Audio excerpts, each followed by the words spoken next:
Illusions. Hello James, when doing a reverse progesterone test, let's say the dog's at 12 nanograms and she's 59 days out, when do you recommend doing another reverse progesterone? How do you go about doing reverse PGs? Well, the way we do reverse PGs is we use our machine, which we sell at mybritish.supply.com for like 2,700 bucks. You can buy a machine, it costs you about $15 a test. The problem with progesterone levels is that a number does not predict when the puppy are going to be coming. All it says is it's safe. So a PG of 3 or less is safe to take puppies. Anything above that you need to retest.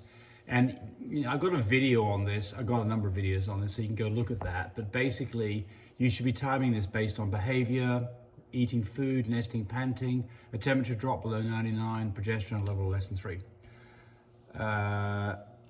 Ashley Jordan asking about the Merle puppies. What were the parents of this litter, if you don't mind? So this is from Mando, my full fluffy blue and tan, carries cocoa and cream, absolutely gorgeous, small little compact boy. Mated to Jolene, and Jolene is a product of Picasso, another of my Merles, but she is not a Merle. So we didn't breed a Merle to a Merle. And in this litter we got, let's see, we got 5 Merles, four girls and 2 boys, and 1 blue, blue and tan. So really successful, pretty litter. Okay. Actually, when I say that, the picture that you've got there is actually of some Merles of mine from about 4 years ago. So I may have answered you wrong on that. That may be a litter that you're looking at from a long time ago. Yeah, if you're interested in any of these puppies, there's 2 litters that got some boys and some girls on 2 litters, and you can call Tammy 580-799-1910, and she is waiting for your call right now. Have you, Maya Ulster, have you ever learned to do TCIs yourself? So the answer is that I have a TCI machine that I don't like. And I've not been very successful with it because the camera gets very cloudy very easily. So the answer is that I am not a proficionado at TCIs, but I think it's something that a person could learn fairly easily. Somebody's talking about our litter from Luis, and he says micros for sure, great structure. Yes, they are very pretty little dogs, you're right. Just Lamau, I watched a lot of your videos. Would it be okay idea to showcase your studs while you do the question answer shows? So what we're doing here is that Cody, who is basically, you know, he's the boss man for all this these days. He is putting together videos of all these guys. So there will be some showcase on those studs. I'm hoping within the next week or 2. Rebecca Lloyd, new to the channel, when is the next Q&A? I do a Q&A pretty much every day. So when I do a Q&A, like this one I'm doing now will be posted actually within probably 5 hours of me doing the Q&A. But typically it's a day or so after I read the questions before it's actually published. So a question that you asked on this today is going to get answered today. So she wants to ask about a prolapse. My female has had one last season. Will she have a swollen vulva all the time? She's very swollen and 9 weeks away from her next heat. So typically, prolapses do get better with age. Prolapses typically get better when the heat's over with. The thing to watch out, and I've AI'd lots of dogs with prolapses. If the prolapse is bad enough, then you put a purse stitch in. You basically put a stitch across the lips of the vulva to hold the prolapse in if it gets big enough so it doesn't flop out. You can AI through that without any trouble, and the important thing to remember on a prolapse is don't let that dog go into labor. Have a C-section, because you can really prolapse a dog when it starts to get uterine pressure with contraction. So that's the thing to watch for on that, is don't muck around and have a natural breeding with a prolapse. A dog's had a history of a prolapse. No Mo Worries asks, hey James, question about fluffies. I have a visual Merle quad carrier to my blue tri, had a litter of 7. None of the puppies carried the Merle gene.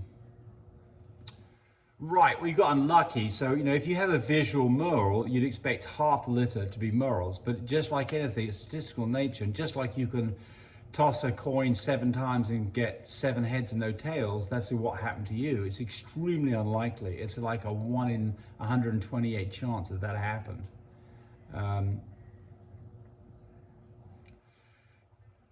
Oh, you had 3 cream pups. Okay, there's another part to this here. So that you had 3 cream pups. So yes, so what's going on here is I'll bet you money that you didn't test the merle and you're looking for a visual merle, but it was hidden by the cream pups. So if you had a litter of 7, you'd expect 3 or 4 of those to be merles, and if you had creams, it could just be that the 3 creams are in fact cream merles. You got to do a DNA test. Specifically with animal genetics, you have to ask for a test for merle. They don't do it automatically. Love my Frenches, says we got great info. Hey, thank you. Joshua Fairchild, I just want to say that James is a great guy. Well, thank you. My wife got a few dogs from Cody. We used one of James's studs and brought a bit of products from them, all top notch. What I am impressed the most about is the fact that if you ever have a question or concerns, James is always there. You'll never meet another better than him, I promise. Well, we try. So, you know, are there better people out there than me? I'm certain there are. But we do try hard to help people, regardless of what the situation is. So I like the comment. Thanks very much. That's very nice.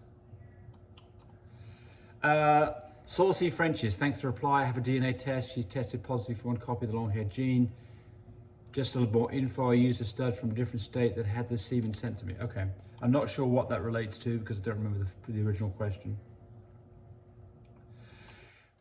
More news vlog. Hey James, my female dog has been having diarrhea. What can I give her to help her? You don't tell her what age she is, but here are some things that generally I do for dogs that have diarrhea. The first thing is, if it's a dog that's due for its worming, give it Safeguard for 3 days. It's a great panacea for all kinds of problems. It's extremely safe. You don't give Safeguard to puppies until they're 6 weeks or older. So if you've got a dog or a puppy that's due for a worming and it's 6 weeks or older, give it Safeguard for 3 days in a row. That's the first thing. And the second thing is there's some natural things that give fiber to the diet that are completely safe, and that one is canned pumpkin. I preach about canned pumpkin. If it's a puppy, just put it on your finger and stick it in their mouth. If it's an adult, throw a good dollop of it on their food, and that can really help too.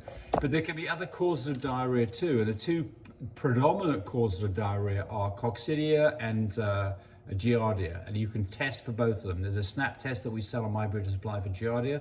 Very easy to do. Take some of the poop, mix it up in the little vial of fluid that it comes with, take a few drops of that, put it into the cassette, wait 5 minutes and get the results. If it's giardia, you treat it with metronidazole.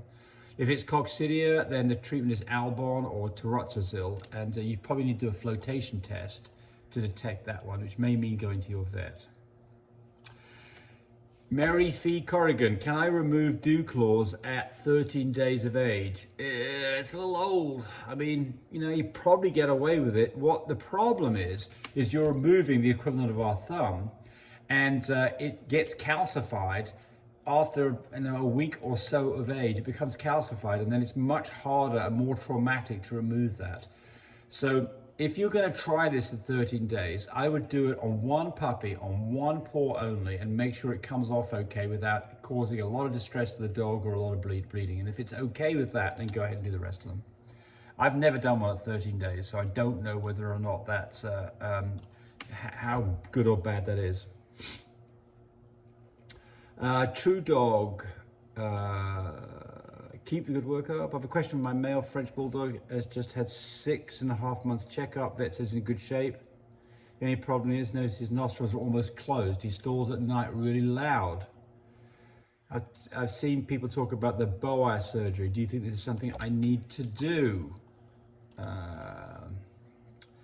He's a big boy with a flat face and pretty big head, and he weighs 31 pounds. So there you go. So what you've got here, brachycephalic dogs got smushed up faces, especially ones that are really smushed up. One of the things that happens is the nostrils close and they're doing this on, especially at night. Is it a problem? Well, The snoring might be a problem that you're not getting any sleep, and because of that, you might have a nervous breakdown. So that's one of the causes of the problem. The big problem is these dogs can absolutely get overheated when they're out, for those dogs, the treatment would be to have a soft palate resection or laser surgery on the nostrils. And so, it's a quality of life for the dog. And so should you have it done? Possibly. Certainly if he starts to get really in trouble and starts to, really struggle when it's a hot day and you can see him maybe going a little bit blue in the tongue, then absolutely you need to do something about it. Hey, thanks for watching the video. I really appreciate people who subscribe to me. It helps me, encourage me to do more of these videos. But do remember, disclaimer here, I am not a vet. I'm not a licensed medical professional. I'm purely a person who's been breeding dogs for the last couple of decades. Any information that you got from this video, use at your own risk. There's nothing implied here, and certainly this should not be used as a substitute for advice from your veterinarian or your medical professional. I hope you enjoyed the video. Come back for more of them. Bye.